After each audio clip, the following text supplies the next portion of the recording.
Hey Waffle Gang, I do hope you are well. My name is Mark and today we're checking out some more Reddit stories, of course. And if you do love a Reddit story, why not consider hitting that like, subscribe, maybe that notification bell too. And let's crack on with today's first story. One day I'm going to catch you out with that intro.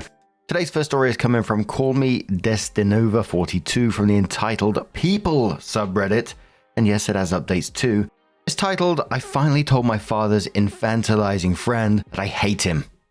Years ago, my dad met Harold through mutual friends, and they hit it off.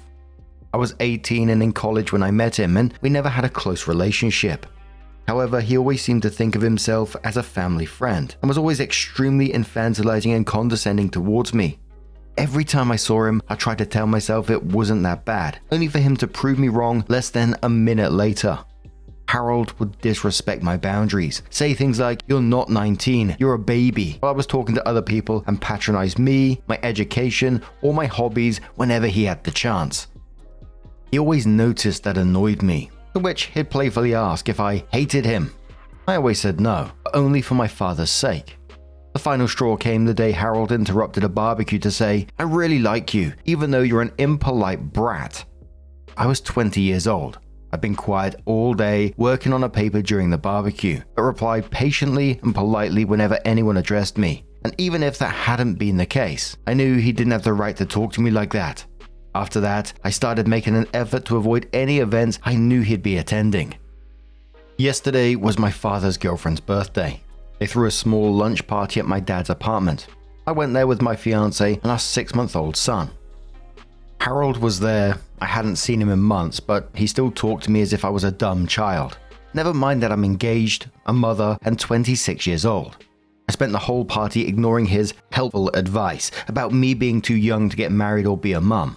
It helped that most of the other guests seemed to disagree with him. My baby spent most of the afternoon sleeping. There's a bassinet in my old room. He woke up hungry, so I went to breastfeed him and excused myself from the party for a while. I got back to jokes and comments, all from Harold, about how I was probably struggling if my son was managing to leech me away for so long. He went on to interrupt the conversation I was having with another of my dad's friends to question pretty much everything about my parenting. He doesn't even have custody of his daughter, by the way, and to make more comments about my age.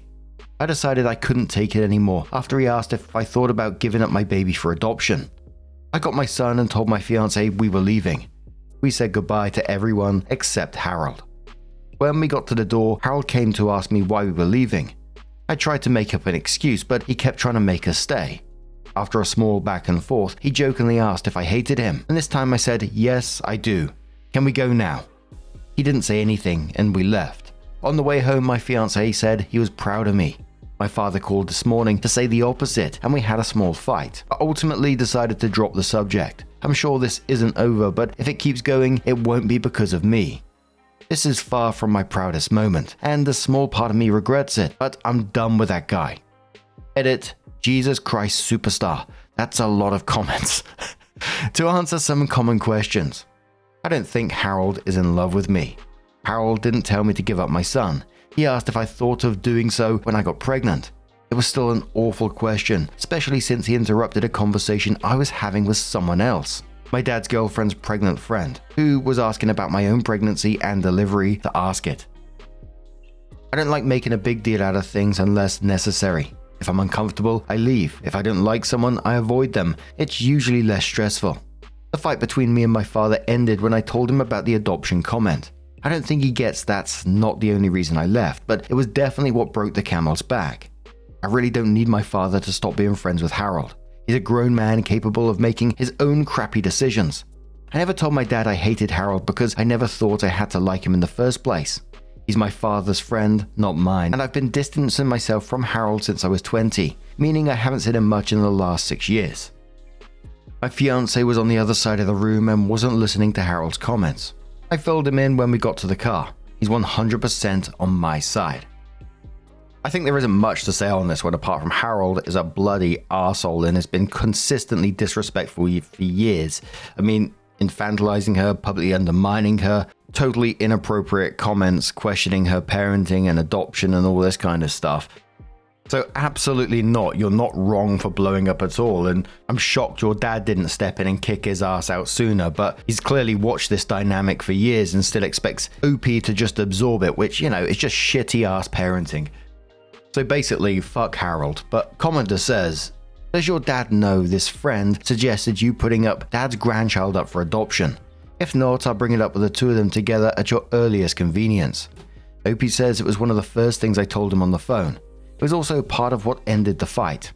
Commenter says, obviously, I have no idea what your dad is like or how your relationship with him is. It's entirely possible that I'm way off base. This is just an outside possibility that would bother me if I were in your situation. Could it be possible that Harold is actually treating you the way he does due to a perception that your father has given him when they're hanging out? I feel like it wouldn't surprise me if, in private, your father says negative things about you with Harold. Maybe even saying things like, I think she should put the baby up for adoption. Opie says, I don't doubt my father talks about me when he's around his friends, but I'm sure it's not like that. Many of the stories he tells people happened when I was a child, but that's always made clear right away too. And none of his friends behave like Harold, so I really don't think that's the case. OP on Harold's daughter and says she's around 10 years old, and I think he sees her once or twice a week. She has a room at his place, or she did last time I heard, but lives with her mother. So at some point later, OP comes in with their first update and says, hey guys, I wasn't going to write an update, but I just got some free time and I figured I'd fill you in. I'll start by addressing the very frequent assumption that Harold has feelings for me.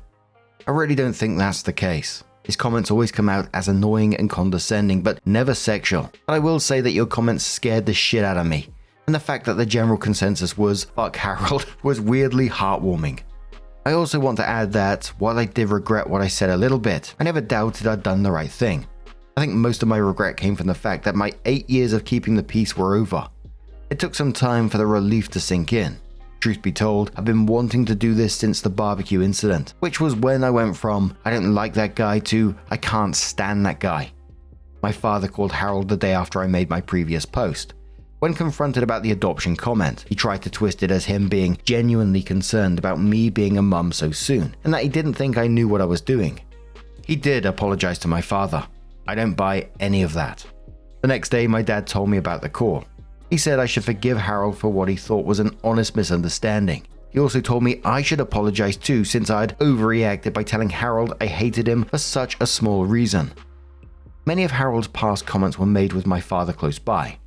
It often happened in the middle of conversations with other people, so he'd be too distracted to register them. He also wouldn't notice them most of the time.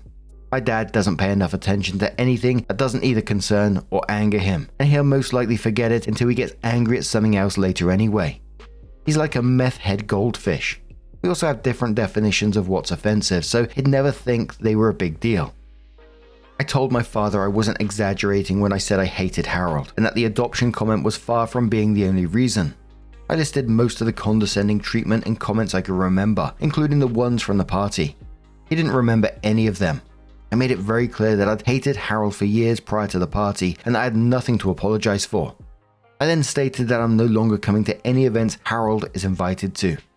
My father doesn't need to stop being friends with him or even stop inviting him to stuff, but he can no longer expect me to show up as well.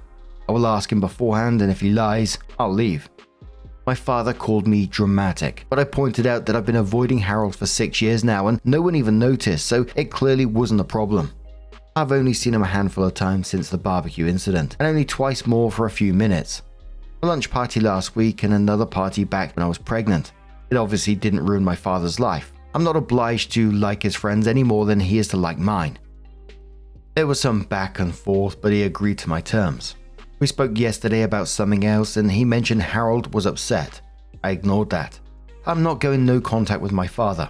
Yes, I'm very well aware he's an arsehole, and I came really close to cutting ties with him in the last few years, but I ultimately decided it wouldn't really fix anything. Maintaining my relationship with him has gotten a lot easier since I moved out, as we only see each other a couple of times a month. He gets frustrated that I don't call or text much, but doesn't complain about it anymore. I don't see the point in going no contact with someone who no longer has any say in how I live my life. I'd rather just take note of what my father did wrong when I was growing up and then make sure to raise my own kid differently. He's on thin ice though, and has been for some time. He's not allowed to babysit, mostly because I don't trust him to spend more than an hour alone with a baby without falling asleep on the couch. I began pushing for him to start doing therapy back when I got pregnant, and he finally got started back in June. His behavior around me and my younger sister, who still lives between our very divorced parents, has improved a lot since, and I've made it clear to him that he won't be allowed near my son if he stops attending. This is the first time in my life my father has improved his behavior. It's hard to be hopeful, but I'm trying, and if I ever do go no contact with my father, it won't be because of fucking Harold. So that's it. Overall, I'm glad I don't have to deceive anyone anymore. My relationship with my father is rocky, but I won't dwell on it.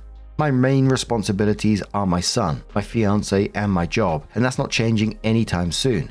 And to those who mentioned Jesus Christ Superstar and Blue Oyster Cult in my last post, has anyone told you you're fucking awesome today? Because you are.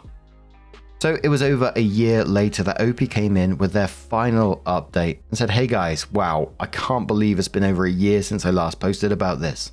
I planned on updating some time ago. These past few months, I've been caught up in raising a toddler, getting married, yay, working like crazy and rewatching Supernatural. Needless to say, I've been busy. Openly avoiding Harold has been working pretty well. My father has been respecting my boundaries. Whenever he invites me and my husband over for lunch or dinner, I ask who else will be there. If Harold's coming, he tells me. He hasn't lied so far and doesn't usually insist when I tell him I'm not coming. Since my last post, I've only seen Harold once, at my dad's birthday party a few months ago. Yes, I knew he'd be there. My father promised he'd tell him not to talk to me. Also, some of my father's friends' kids, most of whom I used to babysit, would be there. I hadn't seen them in a while, and I love them more than I hate Harold. I ended up spending most of the party with my son and the kids. Harold didn't talk to me at all, so I guess my father was true to his word. My husband and I did catch him staring at us a couple of times, but I decided to ignore it. I caught my husband staring back once, and the walking marshmallow I married actually managed to look threatening. I love this man. You know who did talk to me? Harold's girlfriend. Yes, he has one now. She interacted with me twice. First, she came over to coo over my son before making a comment about how he needed a haircut. Ha, I already hate you. Later, she approached me and said, "You're shy, aren't you?" I said no, and she laughed and said, "Yeah, you're shy." She said all that in the same tone one would use to talk to a 6-year-old. I managed to keep my expression schooled, otherwise I would have told her I'm not shy. I just chose to spend the whole party with the kids because they were way better company than her and her annoying ass boyfriend. So yeah, based on both my interactions with her, Harold's girlfriend is insufferable. In other words, they're perfect for each other. I don't have much else to add. My father broke up with a woman he was dating last year. Long fucking story, and has a new girlfriend. She's not annoying or psychotic, and I actually really like her. They won't last a year. My relationship with my father is still not perfect, by the way, but it has improved. He's actually started apologizing to me a lot more often. I don't know whether it's the therapy or the fact that motherhood has apparently made me terrifying, but I'll take it, and I'll give credit where it's due. He's a very good grandfather. I'm also glad my father is respecting this Harold boundary. I very much don't want this man in my life.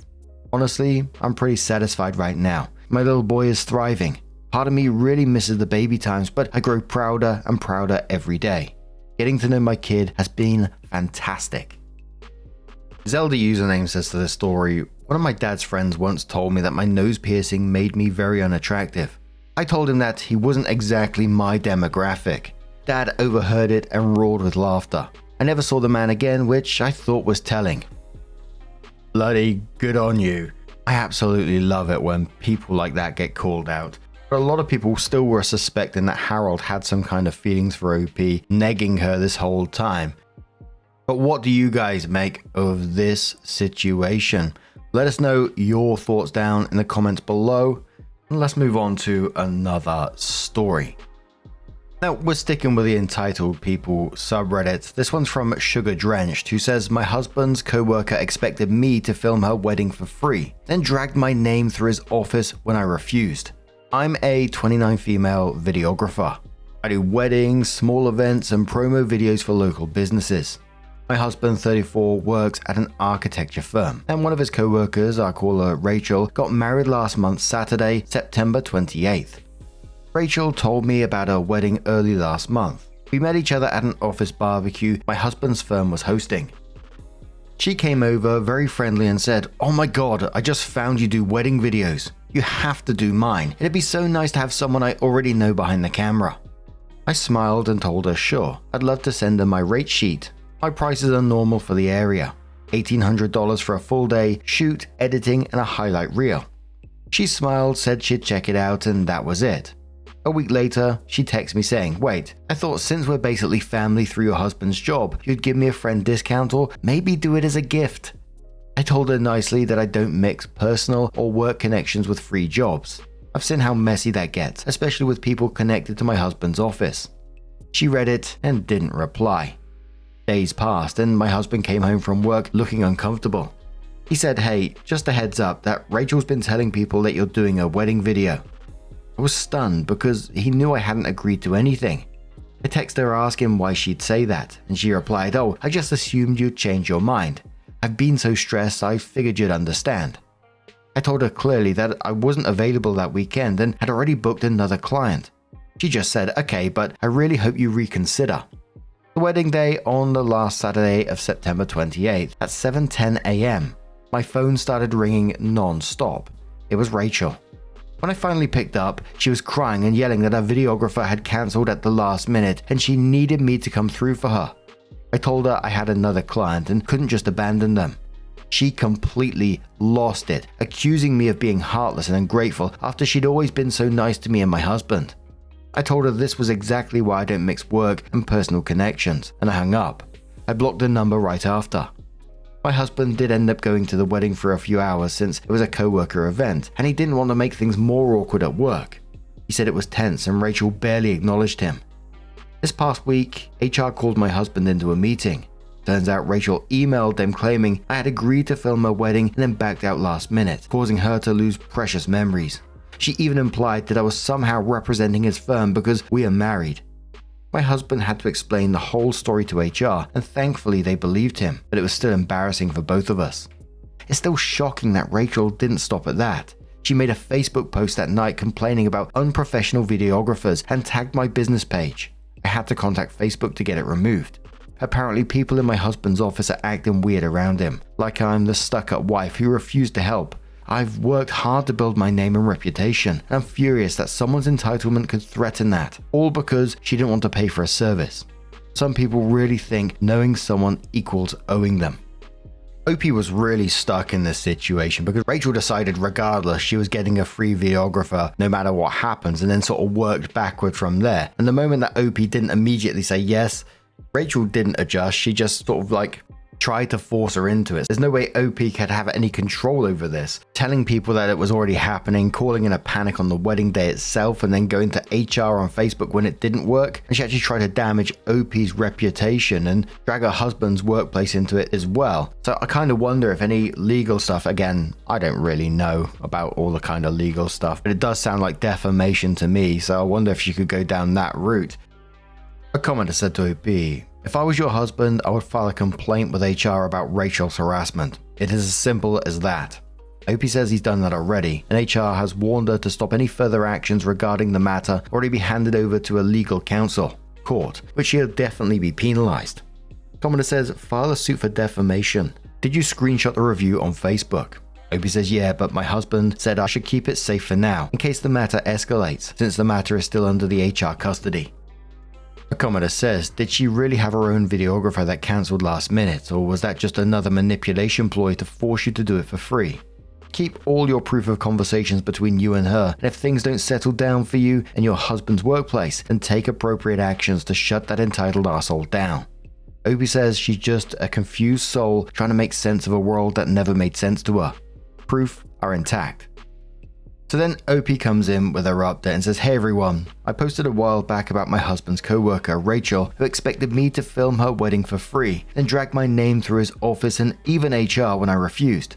I wanted to give a quick update since a few people requested for it."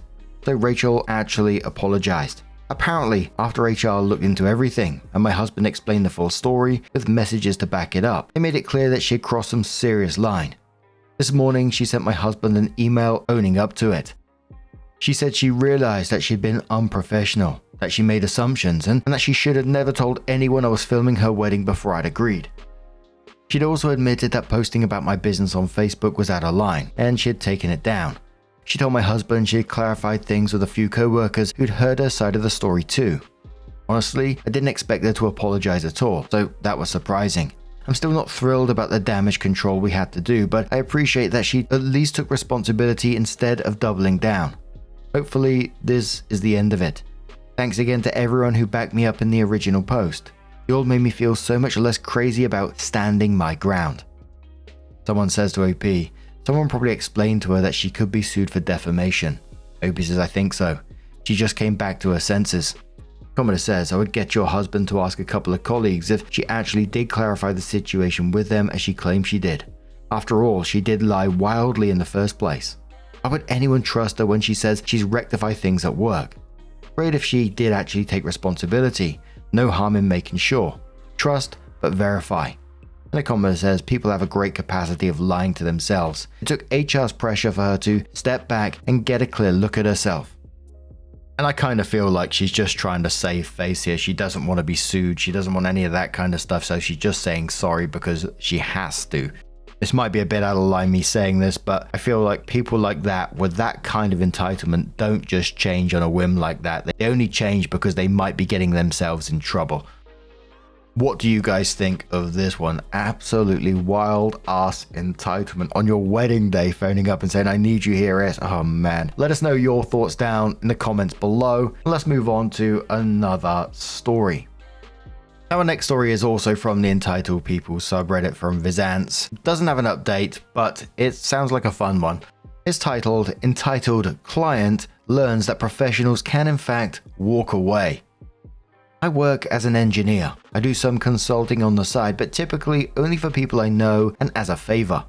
A good friend asked me to help his in-laws who were doing some fairly massive renovations and additions. I agreed solely because he asked me to. This is not something I have any interest or need in doing except as a favor. It's an old house and had can of worms written all over it with some of the changes they wanted to do. Now, he warned me that mother-in-law can be unpleasant. That was an understatement. She seemed to think that because I was being paid, I charged probably 1/10 of what a business would, that she could snap her fingers at me like a servant. I had a few unpleasant emails with her, but it was tolerable. She was rude when I was pointing out issues with their plans, but nothing too extreme. That changed when I started trying to find a time for me to stop by and inspect a few areas of the house to verify some information. I offered times to stop by on the weekend, but that didn't work for her. Tried evening times, still a no. Nope, she wanted me to stop by during my office work hours because that was best for her. When I told her no, this gets done on the weekends or in the evening, she went from rude to incredibly hostile, telling me that she is paying me, lol, and that I work with her availability, not the other way around. I CC'd my friend in on the chain, told them I was out and have fun working with whoever they get. Friend apologized. I said no worries, not my problem anymore. She emailed back quite stunned that I was walking away, telling me that it's not how business is conducted. I didn't bother responding. About 3 weeks later, I get an email from the husband now asking me if I would reconsider, and he promises that his wife won't speak to me or be involved in any way. I hear from my friend that while the quotes came back much higher, which was tolerable for them, but it was how long the wait was. They just bought this house and wanted to move in ASAP, but it's an incredibly busy time of year for the industry. Turns out when companies you reach out to are drowning in work and you have a potentially convoluted and messy project, they aren't chomping at the bit to get your business. So now they're going to lose the trades they lined up because design would be a month or two out. I passed on the request as I struggled to believe she would be kept in check and had no desire to bail her out. My friend didn't care. Said it was nice watching her attitude give her consequences that actually affect her. So this guy was doing them a massive favor at a massive discount and fitting it around his actual job and then treated him like this. You know, even if she was paying like the full market rate, the attitude still fucking stinks. And I was a bit nervous towards the end that OP was going to go back to them and give it another go, but I'm so glad that they didn't. But what do you guys make of this one? Let us know your thoughts, and let's move on to another one from Spit Change, who says, Entitled neighbor demands I stop using my own Wi-Fi because it's distracting her plants. Interesting. OP says, yes, you read that correctly.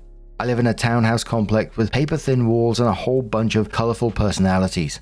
One of them is my neighbor, a woman in her late 50s who wears tie-dye every day, insists she has a telepathic connection with crystals, and once told me my aura was too digital. I'm usually sitting out front on my phone with my computer relaxing. I suppose that's why she feels I'm too digital, but her latest stunt truly took the cake. Last week she knocked on my door holding a small potted plant in one hand and a printout of what looked like a hand-drawn diagram of a Wi-Fi signal in the other. She told me we needed to talk about my router. I was confused. She then explained that my Wi-Fi was disrupting the vibrational energy of her succulents. She pointed to the drawing, which honestly looked like a sad jellyfish, and said that the signal beamed directly through our shared wall and bombarded our plants non-stop. According to her, the plants were spiritually wilting because they thought the Wi-Fi was sunlight, but it wasn't. The best part, her plants were in a dark hallway with no natural light. She claimed they had been fine until I got a new modem and then gave me two options. Either turn off my Wi-Fi every night between 10 PM and 6 AM, apparently the plant rest hours, or let her share my Wi-Fi, here we go, and move the router into a unit so she can regulate the signal properly. I laughed because I thought she was joking. She wasn't. She stormed off as I was laughing at her. I'm still currently waiting to see what comes out of this. A commenter replied to this one saying, I lived in an old house that was converted into studios with a shared bathroom and kitchen space. One day I was out on the front porch, enjoying some sun and bong rips, when a new tenant started to move in. At first sight, I could tell she was pretty crunchy. I introduced myself, as did she, at which point I asked, so where are you from? Her answer, unironically, was Earth. So we're not going to get along, are we? And we didn't. A commenter replied saying, that's a suspicious answer. I don't think she was human. And loads of people just saying, she's just trying to get free Wi-Fi. Other people saying, why would she use that to try and get free Wi-Fi? But anyway, we're going to move on to one more story from, again, the Entitled People subreddit from Best Pirate 5073. And it says, today I had the most entitled client of my career, and I still can't process what happened.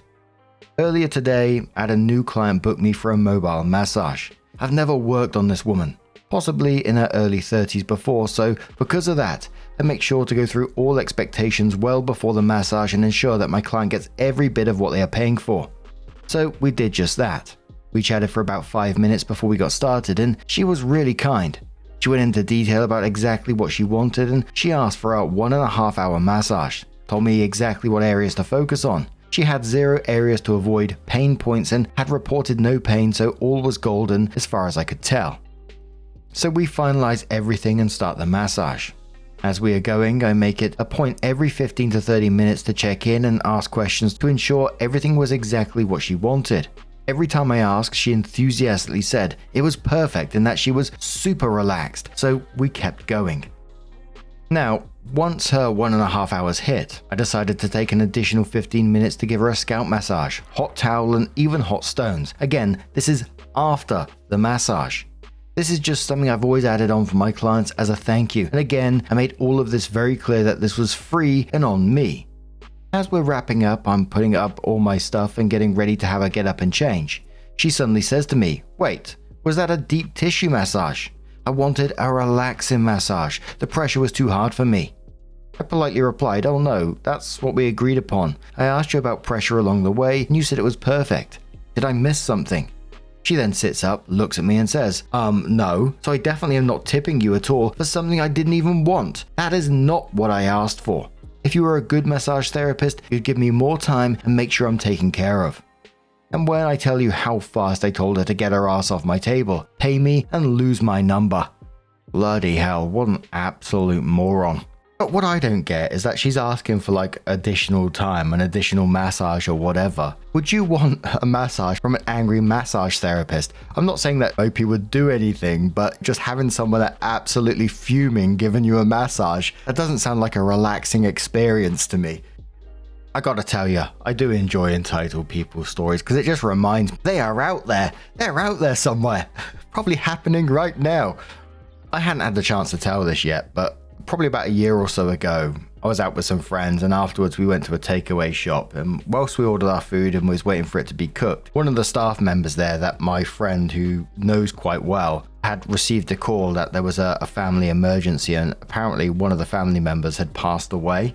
And they was on the phone in this shop, etc. And this lady, who again was a local lady, came in and tried calling him over, and he just said, 1 minute, please. And then I think he might have been on the phone for like 3 or 4 minutes. And then she absolutely lost it on him. She was like, this is not how you conduct the business. And the guy turned around to her and said, sorry, we've just lost a family member. And she repeated again, still, this is not how you conduct a business. And I think, just bloody hell, where's the humanity? This guy's going through something absolutely awful, and you can't wait 2 fucking minutes for your kebab. Chill out. To be fair, she did get called out by another customer, and there was an argument that was going on between them, and eventually we just sort of left because it was just crazy. But anyway, what do you guys make of today's stories? If you have a moment, please let us know down in the comments below. And if you have an extra moment, click that like, because it really does help out the channel, and I can't express how much it does make a difference. And if you're feeling extra spicy, share it around as well. Always super helpful.